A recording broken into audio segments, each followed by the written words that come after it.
మేము చిన్నపిల్లలు కానీ పెద్దవాళ్ళు కానీ విరేచనలు అయినప్పుడు సో ఇలాంటి పళ్ళని అయితే మేము ఎక్కువ తింటుంటాం ఫ్రెండ్స్. మీకైతే వీటిని తిని చూపిస్తాను. వీటిని ఏమంటారో కామెంట్ బాక్స్ తెలియచేయండి. ఇప్పుడే వర్షం పడిందండి. వర్షం పడిన తర్వాత చూస్తున్నారు క్లైమేట్, ఆ కొండల అంచుల్లో మబ్బులు ఫుల్గా అయితే కమ్ముకొని ఉన్నాయి. అదిగో చివరికి అండి నేనైతే మార్నింగ్ ఫ్రెష్ అప్ అయి నేనైతే గరువుకి బయలుదేరాను. అల్లం గాబు అయితే విపరీతంగా పెరిగిందనమాట. ఎందుకంటే అల్లం తీసే ముందు గాబు ఖచ్చితంగా తీయాలి. హలో ఫ్రెండ్స్, అందరికి కూడా నమస్కారం అండి. మీరంతా ఎలా ఉన్నారు ఫ్రెండ్స్? నేనైతే చాలా బాగున్నాను. సరికొత్త వీడియోతో మీ అందరు కూడా స్వాగతం అండి. మేమైతే ఈ సంవత్సరము చిన్న గరువు దగ్గర అల్లం పంట అయితే వేసుకున్నామండి. ఆ అల్లం పంట దగ్గర అయితే గాబు అయితే ఎక్కువ శాతం అయితే ఎదిగిపోయినట్టుంది. ఈరోజైతే నేను మార్నింగ్ అయితే నేను నా గరువు దగ్గర నేనైతే బయలుదేరుతున్నాను. చిన్న కొడవలు పట్టుకొని నేనైతే వెళ్తున్నాను. దగ్గరైతే వచ్చేసాను. మా ఊరి పక్కనే చిన్న గరువు నాకైతే ఉంటుంది. అక్కడైతే కొంచెం అల్లం వేసుకున్నాను. ఒక బస్తా కాకుండా ఒక 2-3 తట్టలు అనుకుంటాను. వాటిని అయితే నేను వేసుకున్నాను. వాటిని ఇప్పుడు చూపిస్తాను. ఏ విధంగా మేము చిన్న గరువుల దగ్గర వేసుకుంటాము. తర్వాత ఏమొచ్చి మనకి సైడ్లో ఏంటంటే కొండ చీపుర్లు ఉన్నాయి ఫ్రెండ్స్. తర్వాత పనస పళ్ళు చెట్లు ఉన్నాయి. సో వాటిని కూడా చూపించే ప్రయత్నం చేస్తాను. చూసారా, మేమైతే అక్కడ నేను ఇంక ముందుకు వెళ్తాను. అక్కడ వెళ్తే మనకి ఏంటంటే కొండ చీపురు పంట అయితే మీకు కనిపిస్తుంది. My God. సో చూస్తున్నారు కదా, నేనైతే ప్రజెంట్ ఇక్కడ అల్లం దగ్గర వచ్చేసాను. అల్లం అయితే గాబు బాగా పెరిగిపోయినట్టుంది. ఈ సంవత్సరం అయితే అల్లం పంట మంచిగా దిగుబడి ఉంది ఫ్రెండ్స్. అంటే రేట్లు అయితే చాలా విపరీతంగా ఉన్నాయి. 150, 160 దగ్గర కూడా ఉంది. 150 రూపాయలు, 145 రూపాయలు, 160 రూపాయలు కూడా అమ్ముతున్నారు.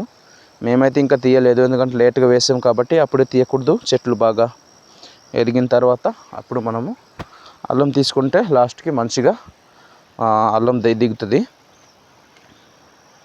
మీకు చూపిస్తాను నేను నా యొక్క చీపురు పంటని. సో ఇది ఫ్రెండ్స్ మనకి కొండ చీపురు ఒక పంట అనమాట. ఇది డిసెంబర్, జనవరి వచ్చేసరికి మన కోతకు వస్తుంది అనమాట. వీటిని మేము మంచిగా అడ్డు తాడులతో అల్లేసి మేమైతే సంతకు తీసుకెళ్తుంటాము. సో నా బ్యాగ్రౌండ్ చూస్తే ఇక్కడ నేను వచ్చిన అల్లము పైన, ఇక్కడ కింద చూసుకుంటే ఇదిగో ఇది సామ అండి.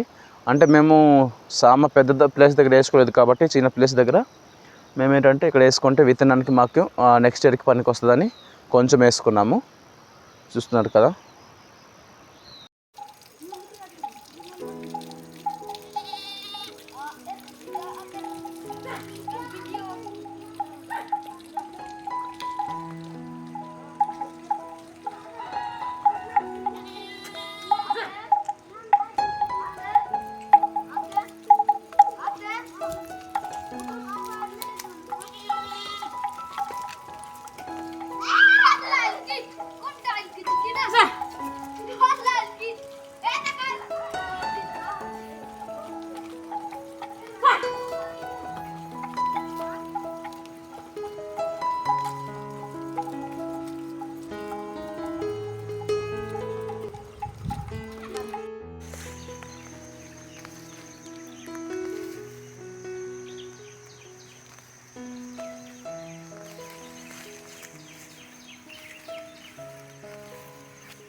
చివరికండి నేనైతే మార్నింగ్ ఫ్రెష్ అప్ అయి నేనైతే గరువుకి బయలుదేరాను.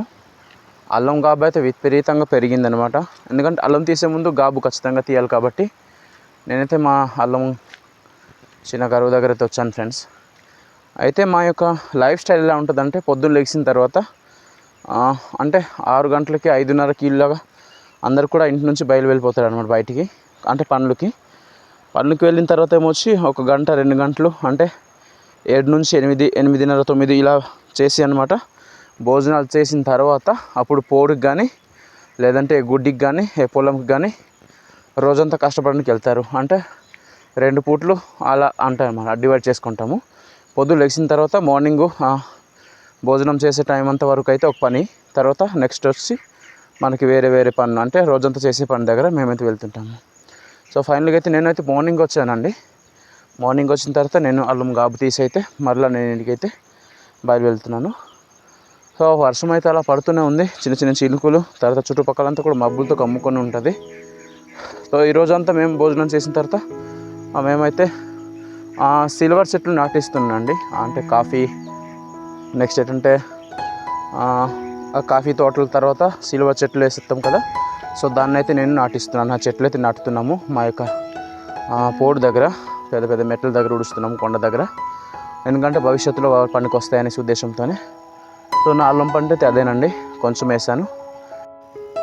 మేము చిన్నపిల్లలు కానీ పెద్దవాళ్ళు కానీ విరేచనలు అయినప్పుడు సో ఇలాంటి పళ్ళని అయితే మేము ఎక్కువ తింటుంటాం ఫ్రెండ్స్. మీకైతే వీటిని తిని చూపిస్తాను. వీటిని ఏమంటారో కామెంట్ బాక్స్ తెలియచేయండి. పండాక ఈ విధంగా నల్లగా అయితే తయారవుతాయి. మనం పచ్చి కూడా తినొచ్చు, పండిని కూడా తినొచ్చు ఫ్రెండ్స్. ఇలా తీయగైతే ఉంటాయి, చాలా మటుకు పండాయి. వర్షాకాలంలో ఎక్కువ శాతం పండుతుంటాయి ఫ్రెండ్స్. తీస్తాను. తీసాక ఈ విధంగా మనం తినవచ్చు.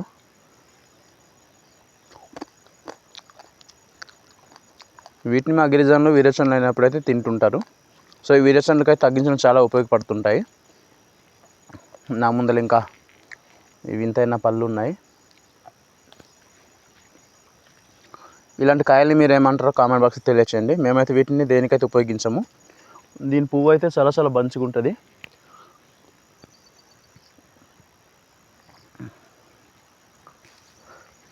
ఇట్లాంటి పువ్వుని మీరు చూసారా ఫ్రెండ్స్?